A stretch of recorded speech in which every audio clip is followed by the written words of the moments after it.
उद्यापासून अधिक महिन्याला सुरुवात होत आहे. दर 3 वर्षांनी येणारा आणि भगवान विष्णूंना समर्पित असणारा अधिक महिना धार्मिकदृष्ट्या अतिशय महत्त्वाचा मानला जातो.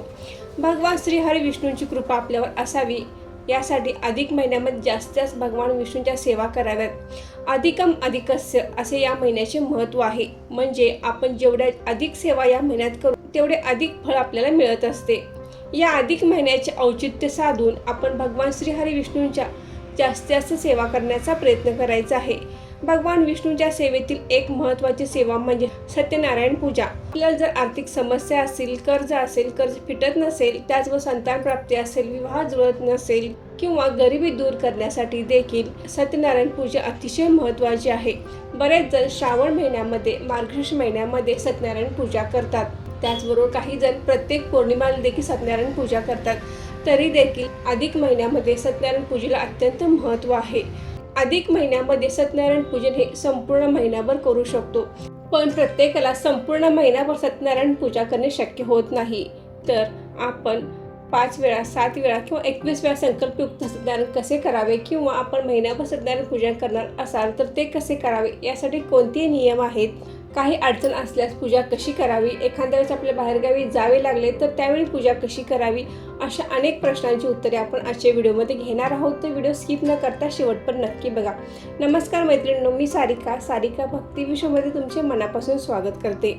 सत्यनारायण पूजेला आपल्या हिंदू धर्मामध्ये खूपच महत्त्व आहे. आपण प्रत्येक महिन्यात येणाऱ्या पौर्णिमेला सत्यनारायण पूजा करू शकतो. त्याचबरोबर श्रावण महिन्यामध्ये, मार्गशीर्ष महिन्यामध्ये विशेष प्रसंगी, वास्तुशांती वेळेला आपण एखाद्या नवीन व्यवसायाची सुरुवात करतो त्यावेळी देखील आपण सत्यनारायणची पूजा करतो. कारण ही पूजा करण्यामागचे महत्त्वाचे कारण आहे की आपली आर्थिक समृद्धी व्हावी, भरभराट व्हावी आणि लक्ष्मी प्राप्ती व्हावी यासाठी ही सत्यनारायण पूजा केली जाते. सत्यनारायण पूजा ही भगवान विष्णूंना समर्पित आहे आणि अधिक महिना देखील भगवान विष्णूंना समर्पित आहे. त्यामुळे अधिक महिन्यात देखील सत्यनारायण पूजेला विशेष महत्त्व आहे. आपण संकल्पयुक्त 5, 7, 11, 21 अशा पद्धतीने सत्यनारायण पूजा करू शकतो. आता ज्यांना संपूर्ण महिनाभर संकल्पयुक्त पूजा करायची आहे त्या पद्धतीने देखील तुम्ही करू शकता. जर तुम्हाला संकल्पयुक्त महिनाभर पूजा करायची असेल तर ज्या दिवशी तुम्ही पहिल्यांदा पूजा मांडणार आहात, अधिक महिना सुरू झाल्यानंतर त्यावेळी आपल्याला संकल्प करायचा आहे की मी ही पूजा संपूर्ण अधिक महिना करणार आहे. परंतु यावेळी आपण असे बोलायचे आहे की मी यथाशक्ती ही पूजा करणार आहे. कारण महिलांना मासिक धर्म येतो, त्याच्यावर अचानक गावी जावे लागते. यासाठी आपण यथाशक्ती हा शब्द वापरायचा आहे. आणि आपण संकल्पयुक्त करत असताना आपण कितीही वेळा ही पूजा महिन्यात करू शकता. आता जर तुम्ही संकल्प करून 5, 7, 11, 21 अशा पद्धतीने करणार असाल तर तुम्ही संपूर्ण महिन्यामध्ये कधीही ही पूजा करू शकता. याला कोणतेही नियम नाही. तर तुम्ही सलग 5 दिवस करू शकता, सलग 11 दिवस करू शकता किंवा तुम्हाला जमेल त्यावेळेला या 30 दिवसामध्ये 5 वेळा, 7 वेळा, 11 वेळा अशा पद्धतीने करू शकता.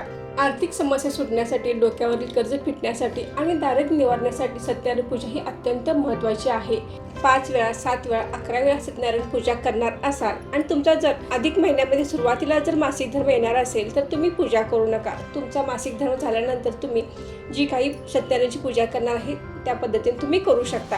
आणि जर तुमचा मासिक धर्म जर लांब असेल तर तुम्ही पूजेला सुरुवात करू शकता. एखाद्या वेळेस तुमची 1-2 दिवसाची सत्यनारायण पूजा राहिली असेल तर तुमचा मासिक धर्म झाल्यानंतर तुम्ही ही पूजा कंटिन्यू करून पूर्ण करू शकता. यासाठी कोणताही नियम नाही. तर आपण या अधिक महिन्यामध्ये आपण ठरवल्याप्रमाणे ही पूजा करायची आहे.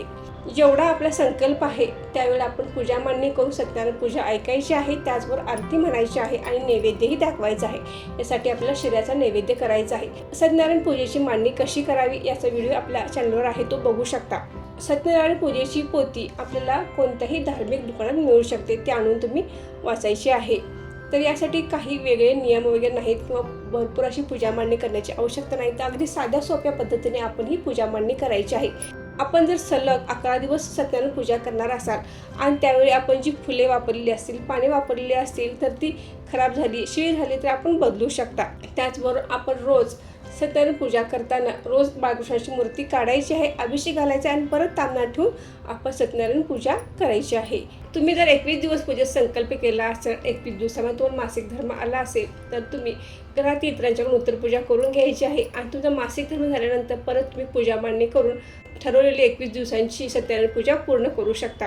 11 दिवसांचा 21 दिवसांचा सत्यनारायण पूजेचा संकल्प केला असेल आणि तुमची 5-7 दिवसांची पूजा झाली आहे आणि तुम्हाला अचानक एखाद्या दिवशी गावी जावे लागले, तर तुम्ही ती पूजा तशीच ठेवू शकता आणि आल्यानंतर तुम्ही पूजा कंटिन्यू करू शकता. परंतु तुम्ही एखाद्या वेळेस 8-10 दिवस पूजा केली आहे आणि तुम्हाला अचानक 8 दिवसासाठी गावी जावे लागले आहे, तर अशा वेळेला आपण जाण्या अगोदर त्या पूजेची उत्तर पूजा करायची आहे आणि आल्यानंतर परत पूजा मांडणी करून आपल्या संकल्पाप्रमाणे ठरलेली सत्यनारायणची पूजा पूर्ण करायची आहे. अत्यंत प्रभावी अशी सत्यनारायणची पूजा आहे. तर आपण आवर्जून या अधिक महिन्यामध्ये जमेल तितकी आपण ही सत्यनारायणची पूजा करायची आहे. कमीत कमी 5 आणि जास्तीत जास्त 30 सत्यनारायण पूजा तुम्ही करू शकता. तर मैत्रिणींनो, काही शंका असेल तर कमेंट करून नक्की विचारू शकता.